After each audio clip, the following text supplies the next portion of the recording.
अगर आपको समझ नहीं आ रहा, इसका मतलब है कि आपने कोई शब्द मिस किया है या उसके मीनिंग को आपने अनदेखा किया है। बस ये छोटी सी बात है। अगर जब भी हम पढ़ रहे होते हैं हमारा शब्द कोई क्लियर नहीं हो रहा होता ना, तो फौरन ये समझ लो मैं कहाँ पे परेशान, कहाँ कोई शब्द छूट गया, फिर वापस आओ पढ़ो, देखो कि कौन सा शब्द है जो आप समझ नहीं पा रहे, इसका मीनिंग आपको नहीं पता।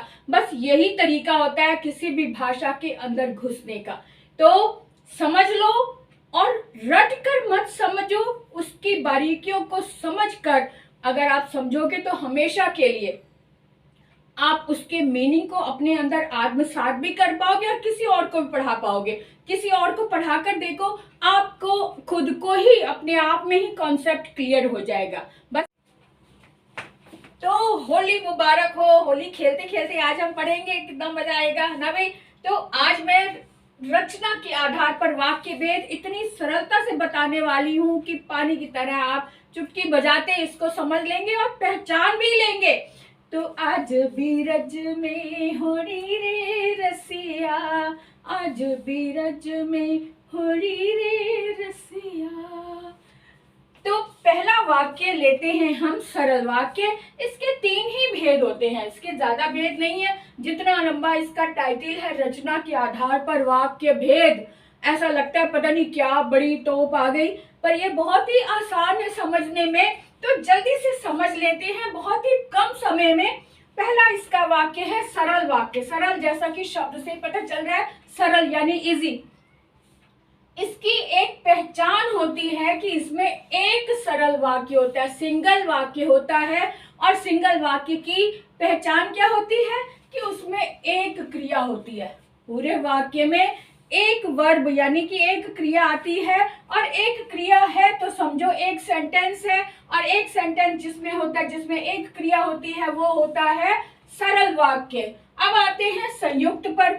संयुक्त शब्द से ही पता चल रहा है कि 2 को जोड़ा जा रहा है। संयुक्त यानी कि एक शब्द होता है कंजंक्शन, जिसे आप इंग्लिश में कहते हैं, और ऐसे ही एक संयोजक शब्द होता है जो 2 शब्दों को भी एक कर देता है या 2 वाक्यों को एक कर देता है। और जहां पर 2 वाक्य होते हैं, जिस सेंटेंस में 2 वाक्य तो होते हैं लेकिन वो अपने आप में स्वतंत्र होते हैं, दोनों वाक्यों को मिलाने के लिए एक संयोजक शब्द मिल जाता है, एक संयोजक शब्द लग जाता है। संयोजक, इसको ध्यान रखना। संयोजक शब्द जैसे कि और, तथा, है ना, या फिर क्योंकि, या फिर इसलिए, ये इस तरह के शब्द लग जाते हैं जो 2 वाक्यों को एक कर देते हैं। लेकिन अगर ये संयोजक शब्द हटा भी दिए जाएं तो भी वाक्यों का कुछ नहीं बिगड़ता, क्योंकि वो अपने आप में स्वतंत्र है, अपने आप में कंप्लीट होते हैं। और इनकी पहचान ये होती है कि उसमें 2 क्रियाएं होती हैं। 2 वाक्य है तो नेचुरली 2 क्रियाएं तो होंगी होंगी, है ना। तो संयुक्त वाक्य की क्या पहचान है कि वो संयोजक शब्द से जुड़े होते हैं, अपने आप में स्वतंत्र वाक्य होते हैं। 2 वाक्य होते हैं लेकिन स्वतंत्र होते हैं। संयोजक शब्द हटा भी दे तो वाक्यों पर कोई असर नहीं होता, वो अपने आप में फिर भी कंप्लीट रहते हैं। और उनकी पहचान होती है कि उसमें 2 क्रियाएं यानी कि 2 वर्ब होते हैं। 2 स्वतंत्र वाक्यों का एक वाक्य होता है और उसमें 2 क्रियाएं होती हैं। सिंपल। अब आते हैं मिश्र। मिश्र या फिर मिश्रित। अब यहाँ पर मिश्र से ही पता चल रहा है कि मिले जुले भाव। यहाँ पर भी 2 वाक्य होते हैं, यहाँ पर भी 2 वाक्य होते हैं लेकिन मिले जुले भाव होते हैं। और यहाँ पर भी 2 क्रियाएं होती हैं। संयुक्त और मिश्र में सिर्फ इतना सा अंतर होता है कि यहाँ पर 2 स्वतंत्र वाक्य होते हैं, यहाँ पर भी 2 स्वतंत्र वाक्य होते हैं, लेकिन कोई भी वाक्य अपने आप में स्वतंत्र नहीं होता। आश्रित वाक्य होते हैं, एक उपवाक्य है तो दूसरा आश्रित वाक्य है, दोनों ही एक दूसरे के बिना अधूरे होते हैं। और इसकी पहचान होती है कि यहाँ पर यदि, तो, ऐसा, वैसा, जैसा तैसा, इसलिए क्योंकि, यानी कि दो युग्म जुड़े हुए होते हैं। अगर पहले लगा है कि यदि ऐसा हो जाता तो वैसा हो जाता, यदि तुम ये काम कर लेते तो तुम पास हो जाते, तो वहां पे कंडीशन रखी होती है। मिश्रित भाव में यानी दोनों वाक्य अपने आप में कंप्लीट नहीं होते हैं। दोनों के भाव, एक वाक्य का भाव दूसरे पर निर्भर होता है और दूसरे का वाक्य का भाव पहले पर निर्भर होता है। बस यही इसकी पहचान है। संयुक्त में दो वाक्य होते हैं लेकिन स्वतंत्र होते हैं। मिश्र में दो वाक्य होते हैं लेकिन मिले जुले भाव होते हैं। यहाँ भी दो क्रियाएं होती हैं, यहाँ भी दो क्रियाएं होती हैं, लेकिन यहाँ पे कोई भी वाक्य स्वतंत्र नहीं होता। यहाँ दोनों वाक्य स्वतंत्र होते हैं। सरल वाक्य में एक ही वाक्य होता है, चाहे बड़ा हो, लेकिन उसकी पहचान होती है कि वहां पर एक क्रिया होती है। ठीक है, ये बात समझ में आ गई हमारी। अब हम वाक्यों को लेकर, वाक्यों के साथ इसको समझाते हैं, यानी कि उदाहरण लेकर आ रहे हैं। आगे हम इसके उदाहरण भी देख लेते हैं कि सरल वाक्य का उदाहरण क्या है। सरल वाक्य, मोहन आज स्कूल नहीं जाएगा। सबसे पहले क्या पहचान है सरल वाक्य की?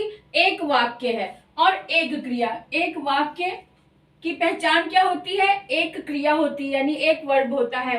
लेकिन साथ साथ थोड़ी सी बात मैं और बता दूं कि सरल वाक्य का उदाहरण क्या है। इसकी पहचान, सबसे पहले ना आप पहचान पर ध्यान दिया करो। किसी भी व्याकरण के किसी भी टॉपिक को समझना है तो उसकी परिभाषा समझ ली, अब उसके उदाहरण पर सबसे ज्यादा ध्यान दोगे और उसमें पहचान को आप एक अलग तरीके से देखोगे। उस पहचान को आप याद कर लो, रट लो, तो बस कभी भी नहीं भूलोगे कि इसका उदाहरण क्या होगा और उसकी पहचान क्या होगी और उसकी परिभाषा क्या होगी।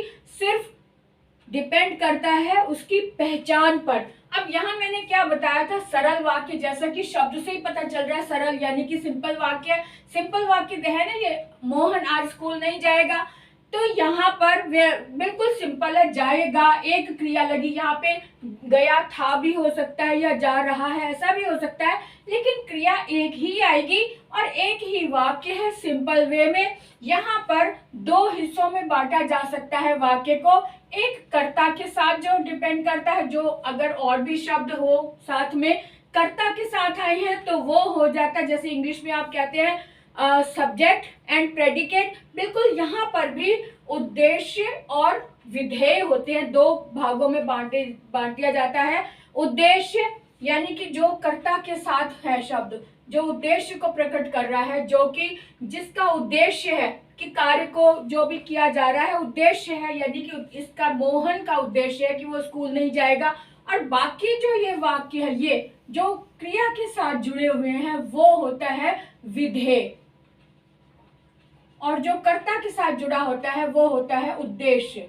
बस ये छोटी सी बात है, कई बार प्रश्न में आ जाता है कि सरल वाक्य के दो भाग कौन से हैं, एक उद्देश्य और एक विधेय। और इसको और सिंपल वे में करना है, आपने अगर इंग्लिश में सेंटेंसेस सीखे हैं तो उद्देश्य यानी कर्ता यानी सब्जेक्ट, इसको हम सब्जेक्ट के रूप में भी देख सकते हैं। ये जो सब्जेक्ट है और ये है प्रेडिकेट, प्रेडिकेट के रूप में आप इसको समझ सकते हैं, आपको ज्यादा इजी रहेगा। अब यहाँ पर है सिंपल वाक्य, एक क्रिया और एक वाक्य सिंपल कंप्लीट। अब आ जाते हैं यहाँ पर संयुक्त वाक्य। संयुक्त वाक्य जैसा कि शब्द से ही पता चल रहा है कि दो वाक्य को जोड़ा गया है, और जोड़ा किससे गया है? संयोजक शब्द से। संयोजक शब्द यानी कंजंक्शन से जोड़ा गया है, और कंजंक्शन शब्द कौन सा है? मैं बाजार जाऊंगा, सब्जी ले आऊंगा, और शब्द ने दोनों को एक कर दिया। लेकिन दो वाक्य अपने आप में स्वतंत्र हैं, ये बात भी क्लियर है। मैं बाजार जाऊंगा, अगर ये नहीं भी लगा और को हटा भी दे तब भी मैं बाजार जाऊंगा अपने आप में कंप्लीट है। सब्जी ले आऊंगा, ये भी अपने आप में कंप्लीट है अगर हमने और को हटा दिया। लेकिन और शब्द ने इसको इससे मिला दिया, यानी और शब्द जो है वो पुल का काम कर गया। इसने इसके साथ मिला दिया, इसने इसको मिला दिया, यानी दोनों शब्दों को, दोनों वाक्यों को मिलाने का कार्य कर दिया और ने, और जो है वो पुल बन गया, ब्रिज बन गया, सिंपल। अगर और को हटा भी दें तो ये अपने रास्ते, ये अपना, ये अपने आप में कंप्लीट है, ये अपने आप में कंप्लीट है। और दो वाक्य हैं, और वो कैसे पता चल रहा है, क्योंकि दो क्रिया है इसमें, जाऊंगा और आऊंगा, दोनों में अलग अलग क्रिया लगी है, दो वाक्य हो गए। दोनों वाक्य अपने आप में स्वतंत्र है, तो संयोजक शब्द ने, ये शब्द ने इसको जोड़ दिया, ये हो गया संयुक्त वाक्य। सिंपल है ना। संयुक्त वाक्य को समझना बहुत आसान है, सिर्फ उसके शब्द के मीनिंग को समझ लो। संयुक्त वाक्य यानी संयुक्त का मतलब जोड़ना, संयुक्त का मतलब जोड़ना, और जोड़ने का काम किया और ने, है ना। अब आते हैं मिश्र। अधिकतर बच्चे इसमें और इसमें कंफ्यूज हो जाते हैं, मिश्र को संयुक्त बोल देते हैं, संयुक्त को मिश्र कर देते हैं। मिश्र का मतलब है मिला जुला, यानी जैसे हमने दूध में चीनी घोल दी, चीनी मिश्रित हो गई, मिक्स हो गई, तो इसी तरह से मिश्र का मतलब भी है मिक्स होना। इसका भाव इसमें मिक्स है और इसका भाव इसमें मिक्स है। मिश्रित भाव जहां होते हैं, जहां कोई भी स्वतंत्र वाक्य नहीं है, दो वाक्य तो हैं, दो वाक्य हैं, लेकिन दोनों अपने आप में स्वतंत्र नहीं है, दोनों का अर्थ एक दूसरे में मिक्स भाव दिखा रहा है, इसलिए यह मिक्स का मतलब है मिश्र होना। मिश्र का मतलब ये होता है मिक्स होना, घुल जाना, तो इसलिए मिश्र के शब्द को समझ लो और संयुक्त के शब्द को समझ लो, तो कोई कंफ्यूजन नहीं होगा। सिर्फ हमें शब्द को समझना है, और हर शब्द की परिभाषा किसी भी ग्रामर को ले लो, उसका जो हेडिंग होता है ना, उसका जो टाइटल होता है, उसी में उसकी परिभाषा छिपी होती है। अब यहाँ भी देख लो, संयुक्त का मतलब जोड़ना, दो इस शब्द ने जोड़ दिया। मिश्र का मतलब है मिक्स होना, मिला जुला भाव होना, तो यहाँ पर भी दो वाक्य हैं, दोनों का भाव मिला जुला है आपस में, यानी अपने आप में कोई कंप्लीट नहीं है। तो हमारी बात कंप्लीट हो गई, हमें उदाहरण भी समझ में आ गया, शब्द का वाक्य, शब्द के अर्थ भी समझ आ गए, और इनका भेद भी समझ में आ गया। मिश्र और संयुक्त में क्या अंतर है, सरल में क्या अंतर है। अब आपको, मुझे नहीं लगता कि अब आपको कोई भी परेशानी होगी इसे समझने में। कभी भी कंफ्यूजन हो तो उसके शब्द के लिए, जो ये वाले शब्द होते हैं, इनके मीनिंग को समझ लो।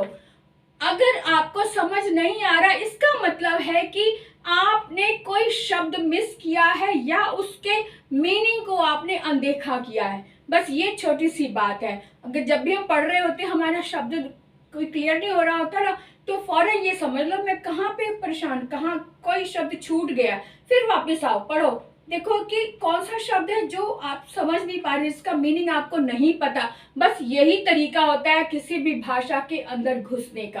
तो समझ लो और रट कर मत समझो, उसकी बारीकियों को समझकर अगर आप समझोगे तो हमेशा के लिए आप उसके मीनिंग को अपने अंदर आत्मसात भी कर पाओगे और किसी और को भी पढ़ा पाओगे। किसी और को पढ़ाकर देखो, आपको खुद को ही अपने आप में ही कॉन्सेप्ट क्लियर हो जाएगा। बस यही इसका फंडा है। अगर आप समझना चाहते हो बहुत बारीकी से, तो किसी और को समझा के देख लो, बस